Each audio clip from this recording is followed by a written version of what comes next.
Brado do kosi mandi bedebo koshtagadabasa. Librados. Premier objectif, apprendre à connaître Dieu et à le faire connaître. Pourquoi dans nos prédications, aujourd'hui, il n'y a pas l'impact de Dieu? Pourquoi Dieu n'est pas là alors que nous parlons en son nom? Pourquoi Dieu n'est pas senti? Pourquoi Dieu n'est pas expérimenté? Pourquoi Dieu n'est pas vécu alors que nous parlons de Dieu? Alors que nous prononçons son nom? Parce que nous ne le connaissons pas. Dieu n'est pas sentimental. Dieu n'est pas sentimental. Dieu fonctionne avec les principes de sa divinité. L'exercice sacerdotal de la prédication est bâti sur des principes. Celui qui respecte les principes rencontre les dieux du principe. En d'autres termes, les principes sont les protocoles qui te permettent de faire déménager Dieu de son trône dans l'auditoire. Si les principes sont respectés, sans prière, Dieu va venir. J'ai dit sans prière, Dieu va venir. Quelqu'un va me dire c'est faux. Moi je vais te dire non, tu n'as pas lu la Bible. Pourquoi? Parce que souvent, les gens confondent le sacerdoce et la prière. Les gens confondent le sacerdoce et la prière. La prière n'est pas le sacerdoce. Le sacerdoce n'est pas la prière. La prière est une évocation. Le sacerdoce est une invocation. Et les principes sacerdotaux sont une invocation de Dieu. Voilà pourquoi la prière peut être un acte public, mais le sacerdoce est un acte intime qui sort Dieu de sa chambre à coucher. Et la nudité de Dieu n'a pas d'organe reproductif, mais a un nom reproducteur, le nom de Jésus. Lorsque je parle de la prière est une évocation. Mais le sacerdoce est une invocation. Le sacerdoce lui-même suffit pour sortir Dieu de sa chambre à coucher et que les hommes le voient. Pour preuve, l'un de mes textes préférés de la Bible, Exode chapitre 40. Lorsque vous lisez ce texte, 8 fois il est écrit dans ce texte que Moïse fit selon l'ordre de l'Éternel. La Bible dit au verset 32, alors la nuée de la gloire de Dieu remplit le tabernacle, la Shekinah de Dieu remplit la tente d'assignation. Moïse n'a pas prié. Moïse n'a pas parlé en langue. Moïse n'a pas invoqué Dieu. Mais quand il a achevé le sacerdoce, Dieu est venu.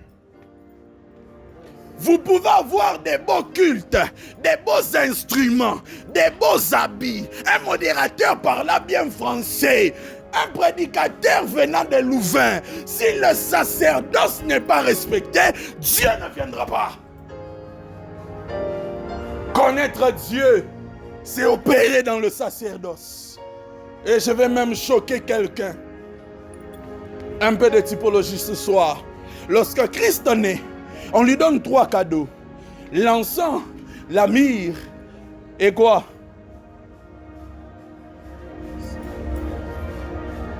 L'or. L'or, l'encens et la myrrhe. Les 3 cadeaux de Jésus étaient en train de typifier aussi la mission triptyque de Jésus. Jésus-Christ devait être roi. Il devait être prophète et il devait être sacrificateur. Lorsque Jésus est venu dans le monde, il est venu dans la dimension de la myrrhe, la dimension prophétique. Voilà pourquoi dans les évangiles on dit de lui le prophète de Galilée. Christ est venu sur la terre comme prophète. Voilà pourquoi on l'a tué aussi comme prophète. Mais Christ, en montant vers le Père, il n'est pas monté comme prophète. Hébreu nous dit qu'il est le sacrificateur qui est entré avec son propre sang dans un tabernacle qui n'est pas fait des mains d'homme. La résurrection de Jésus a été le point de départ du ministère sacerdotal de Christ. Voilà pourquoi celui qui est assis à la droite du Père est le souverain sacrificateur, auteur et consommateur de notre foi. Mais il ne reviendra pas comme sacrificateur, il reviendra comme roi, prendre l'épouse. Voilà pourquoi sur sa cou il serait écrit roi des rois. Nous sommes à la saison du ministère sacerdotal de Christ. Et j'aimerais choquer quelqu'un. Dieu lui-même dit dans Nombre 12 que Moïse est un ami à qui il apparaît face à face, à qui il communique face à face. Ça veut dire que Moïse a mis ça dans Nkembo Nzambe. N'est-ce pas? Lorsque Moïse est dans la dimension de la prière, il suppose la gloire de Dieu. Mais quand il est dans la dimension sacerdotale, la Bible dit que même Moïse ne put pas entrer dans la tente d'assignation. Il y a une dimension de gloire de démarcation. Oh, je prie que ce genre de gloire vienne à l'église. Ou quand la gloire entre, et bois qui m'otei, et bois qui modérateur, bois qui te ici dans l'endengenini, bon Zambé continue à l'église. Des personnes parlent en langue, des enfants font des miracles, les signes de sa présence sont authentiques. Je rêve de ce genre de réveil à l'église. Où on sait quand on a commencé, mais on ne sait pas quand on va terminer, parce qu'il y a tellement de gloire de Dieu. Nous avons lu dans l'histoire des réveils, des femmes comme Aimée Macpherson, une femme qui pouvait pendant qu'elle prêche, elle lève la main, elle va en extase. Elle reste comme ça pendant 3 jours. Et quand elle revient dans son corps, elle commence à parler des choses que Dieu l'a montrées. Et la ville se convertit. Je rêve de ce genre de choses. Ça ne s'est pas passé au ciel, ça s'est passé sur la terre. Si Dieu les a fait avec eux, Dieu est un Dieu des générations. Il est un Dieu qui continue la mission. Moïse est mort, mais mon serviteur Josué, lève-toi. J'aimerais dire à quelqu'un, la mort de Moïse est un tremplin pour un Josué. Connaître Dieu. Est-ce que les dieux que tu viens nous prêcher, tu les connais? As-tu une intimité avec Dieu? La Bible dit que Jésus a appelé les disciples d'abord pour être avec lui, avant de les envoyer. Aujourd'hui, beaucoup veulent être envoyés alors qu'ils n'ont pas été avec le maître. Voilà pourquoi les témoignages de Thomas n'auront pas d'impact. Pourquoi? Parce que quand le maître est apparu, il n'était pas là. Nous avons beaucoup des apôtres Thomas. Comment parlera-t-il du ressuscité qu'il n'a pas vu? Il doutera même. Jusqu'à ce qu'on l'invite dans la dimension épignosis, la connaissance. Il dit, mets ton doigt dans ma main. Comment est-ce que Jésus refuse que Marie la touche, mais il permet à Thomas de le toucher?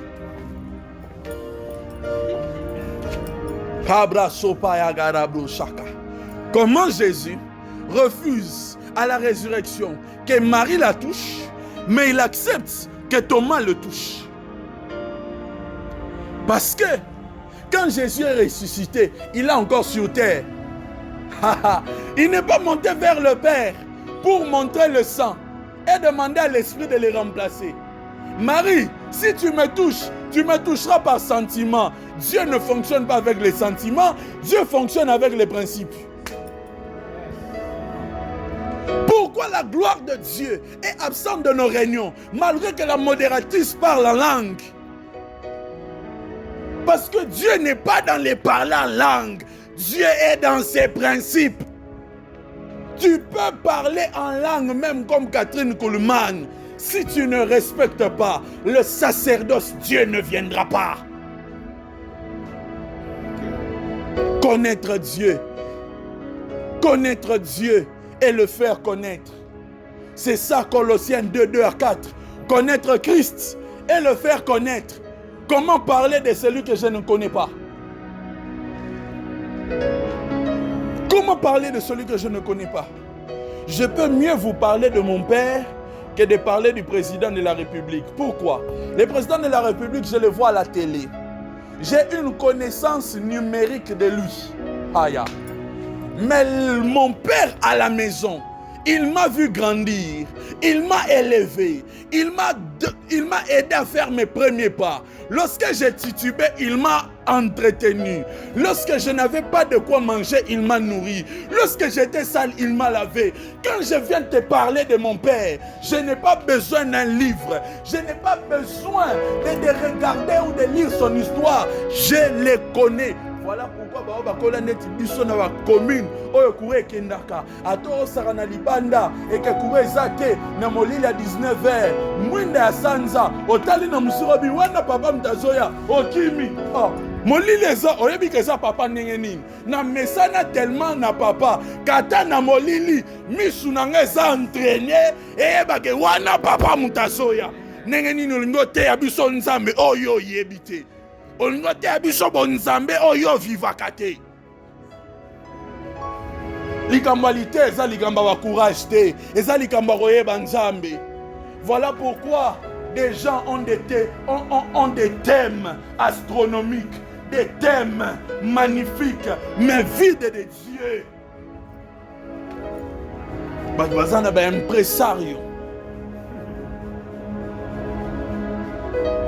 La dimension 2.0 du Saint-Esprit. Mais toi,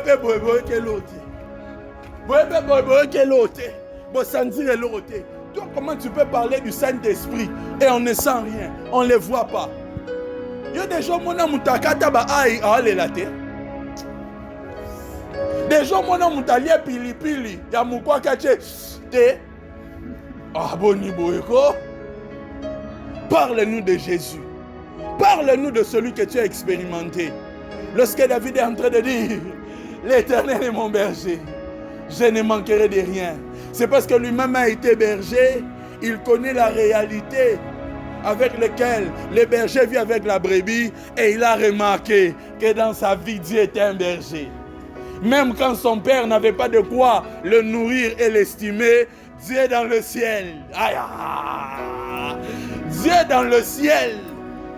Il ne dit pas l'Éternel est mon bélier. Il dit l'Éternel est mon berger. Normalement, le berger n'est pas le père de la brebis. C'est le bélier qui est le père de la brebis. Mais le bélier est tellement irresponsable à cause de ses cornes, à cause de sa puissance, qu'il peut partir et laisser la brebis. Maintenant, la paternité du berger amène la houlette et les bâtons pour sécuriser et encadrer la brebis, afin qu'elle devienne les meilleures des béliers. Lorsque la brebis tombera dans un trou, qu'est-ce qui se passera? La houlette le sortira du trou. Mais lorsque le loup attaquera la brebis, le bâton protégera. Oh, j'aimerais dire à quelqu'un, même si je n'ai pas de bélier dans ma vie, j'ai un berger. J'ai un berger. Et vous savez, la petite anecdote, c'est quoi? C'est que quand la brebis est conduite par les béliers, ils peuvent marcher des heures sans trouver de verts pâturages. Mais, quand la brebis est conduite par les bergers, ils trouvent toujours les verts pâturages. Pourquoi? Parce que quand la brebis dort, le berger se réveille.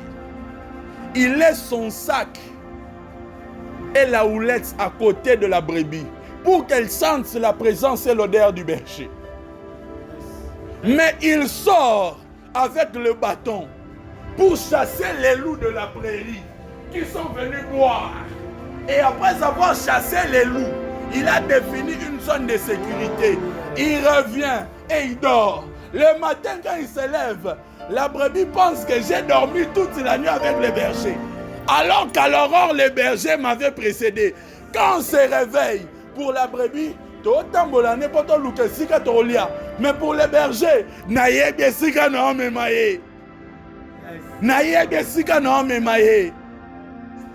j'aimerais dire à quelqu'un, Dieu connaît là où il t'amène. Même quand tes parents ne connaissent pas d'où va ta destinée. Pourquoi il t'a précédé? C'est là où j'aimerais dire à quelqu'un, ton futur est le passé de Dieu. Ton futur et les pensées de Dieu. Premier principe, connaître Dieu. Est-ce que tu connais l'Éternel? Est-ce que quand tu viendras nous parler de la prière, est-ce que toi-même tu as expérimenté les dimensions de la prière? Est-ce que quand tu viendras nous parler des dons spirituels, est-ce que toi-même tu as expérimenté les dons spirituels? Quand tu viendras nous parler de la repentance, du pardon, est-ce que toi-même tu l'as expérimenté? Ne nous parle pas des choses que tu ne connais pas. Dieu n'aime pas d'amateurs en termes de prédicateurs.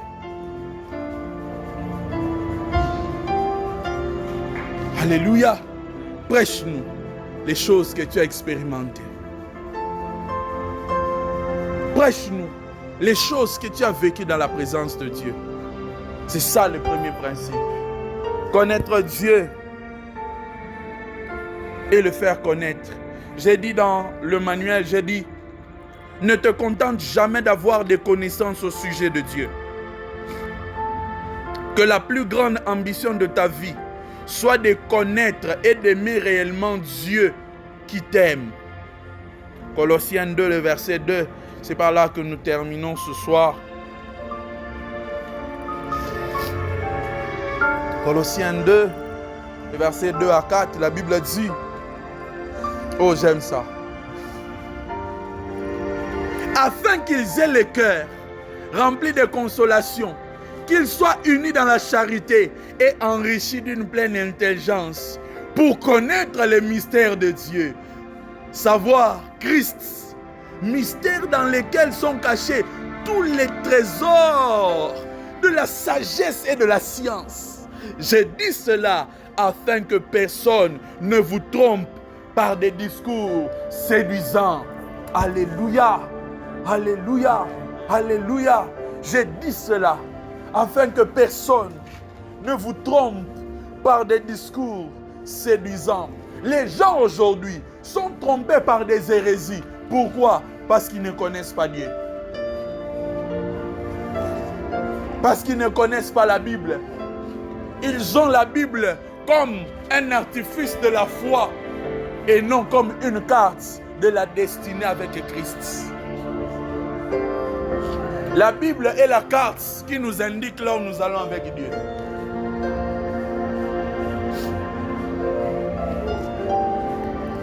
Alléluia. Alléluia. Alléluia. Tous les mystères de Dieu.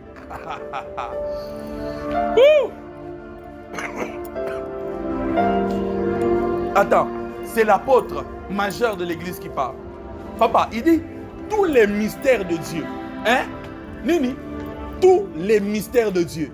Les mystères de la création, le mystère de la piété, le mystère de l'incarnation, le mystère de la croix, le mystère de la résurrection, le mystère des 7 étoiles dans la main de Dieu, Apocalypse, le mystère des 7 églises, le mystère du tabernacle, hein? Le mystère, tous les mystères de Dieu. En qui? En Christ. Prêcher Jésus, c'est prêcher toute la Bible. Amen. Parce que le message central, le personnage central de toute la Bible, c'est Jésus. Est-ce qu'on peut aller? Est-ce qu'on peut aller? Est-ce qu'on peut aller? Est-ce que je peux prouver ce que j'ai dit? Est-ce que je peux prouver ce que j'ai dit? J'ai dit que tous les mystères de Dieu se définissent en la personne de Christ. Ça veut dire que toute la Bible se résume en la personne de Christ. Hein? Est-ce qu'on peut faire un exercice? Je sens que la Bible est ouverte dans ma tête. Donne-moi un livre au hasard de la Bible. Abundi. Proverbe. Proverbe est le livre de la sagesse. Proverbe est le livre qui nous enseigne sur la sagesse de Dieu. Alléluia. Alléluia. Or, Proverbe, une partie de sa sagesse provient de ses erreurs, Salomon.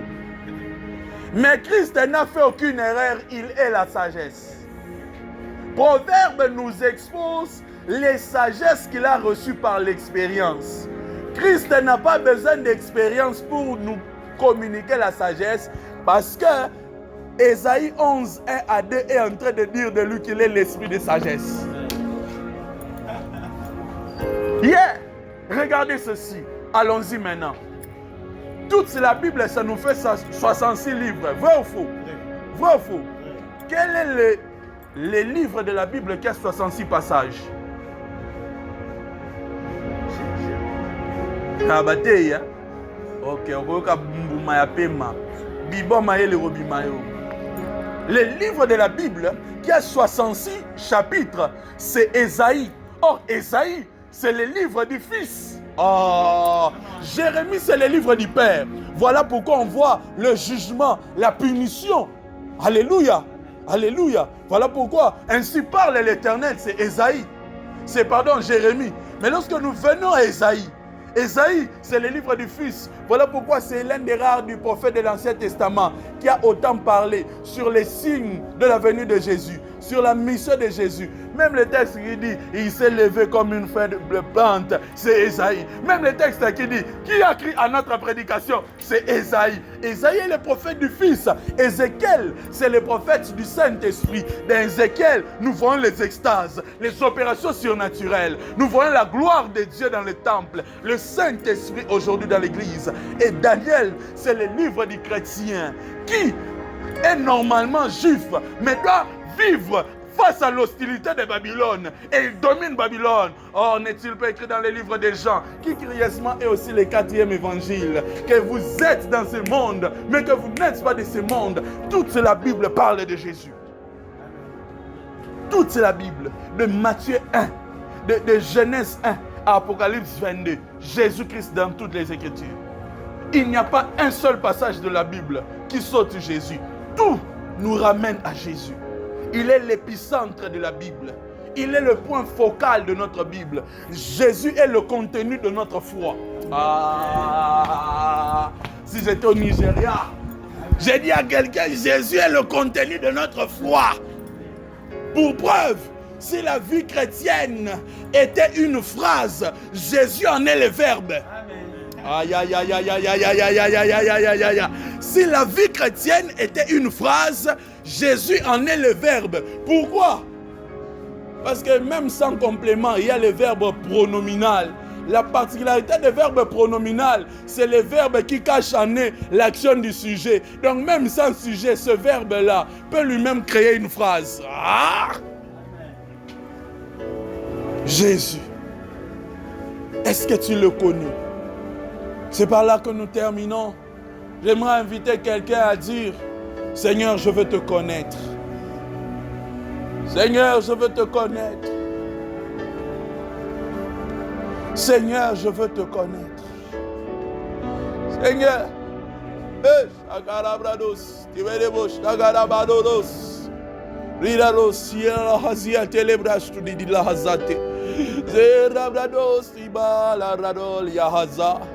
je veux te connaître, Seigneur. Nalingi koyebayo. Nalingi nayebayo nzambe. Oh, nazala lokola yo. Nakokana na yo. Nazala lokola yo. Nakokana na yo. Shebrado sika. Seigneur, je veux être comme toi. Je veux te connaître. Je veux t'expérimenter. Viens dans ma chambre. Encore une fois, viens dans ma vie. Que le Dieu qui m'est apparu à ma conversion revienne. Que le Dieu qui m'a sorti du monde revienne. Tu m'appelles à te servir. Mais comme Moïse, quand je serai devant eux, je dirai qui m'a envoyé. Que le Dieu du buisson ardent fasse son entrée dans cet auditoire. Que le Dieu du buisson ardent fasse son entrée dans cet auditoire. Oye banzambe, okutana na nzambe, oye banzambe, okutana na nzambe. La Bible dit santé et goûter combien l'Éternel est bon. Dieu a un goût. Dieu a un goût. Dieu a une odeur. Je veux connaître l'odeur de Dieu. Je veux connaître le goût de Dieu. Pour que lorsque je serai devant les gens, que je ne parle pas des témoignages des autres, mais que je parle du Dieu que j'ai expérimenté.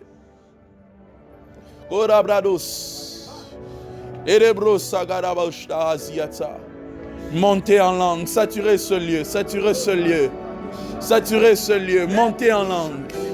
Loker yabrosh, ibros cité, yabros.